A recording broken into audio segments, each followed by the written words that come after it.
My story go back to when I was a child. And so my life as a child was like any other childhood. Jovial, happy, happy home. Even though it was a dysfunctional home, meaning no father in the house, we had the best times. 13 years old, mother and my brother walked in the room one day and caught them using crack cocaine. My brother was my oldest brother. He was my idol. He was everything that I looked up to and a man. And then my mother was the provider. She was the strength. She was the backbone. And both of them was using a drug that I didn't know anything about. And at 12, 13 years old, you're trying to process this emotion. You know, you see the people that you love the most using something that they appear to love more than you. It was no longer hiding. They would do it in front of me. And at that point, I wasn't a provider for myself. They supplied everything, the home, food, everything. And so I began to sell crack.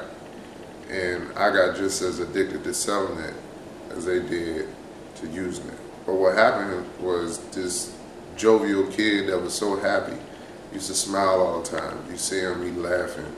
You chase him, he laughing. You touch him, he ticklish.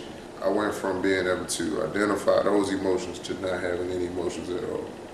I went from being a loving kid to not caring at all about myself or nobody else. I lost love.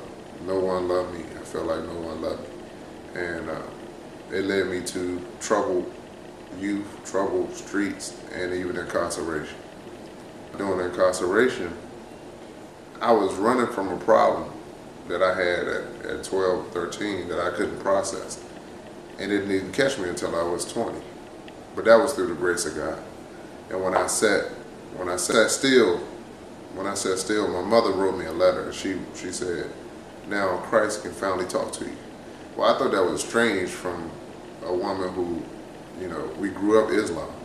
So I thought it was strange for her to mention Christ. And at that point I was looking for, I thought I had the idea of what I was looking for, but all in all I was really looking for love. And when I started to inquire about Christ, I began to feel that love again. I knew if I ever got a chance to walk the streets as a free man again, that I wanted to live a different life. I knew that there was a lot of things that I was no longer escaping from anything. I wasn't escaping anything. I had a new opportunity to go and create a new future. And what happened to bring me out of there, I realized that I needed greater thoughts. I realized that my ways led me to this trap that I was in, this suicidal trap, this not wanting to live trap, this trap of death, to going from a trap of death to wanting to live, a desire to live, and a desire to live a different life.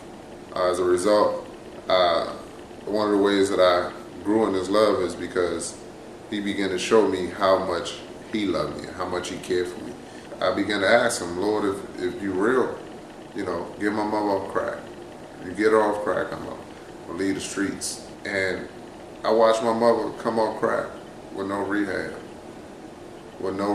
Just straight love of Christ. This is straight love of Christ. I seen her overcome an addiction that she'd been on for years. I got out of the streets. I walked the streets not only as a free man, but a man who free other people. And so today I'm a pastor of a church. Me and my mother worship God together. I seen him from this foreign drug that I was selling before. It's just non-existent. So now I help people who's in it, and I know that they can get off of it through the power of God. I know that the power of God can change their life, and so I never forgot. And so today I'm loved and I'm happy.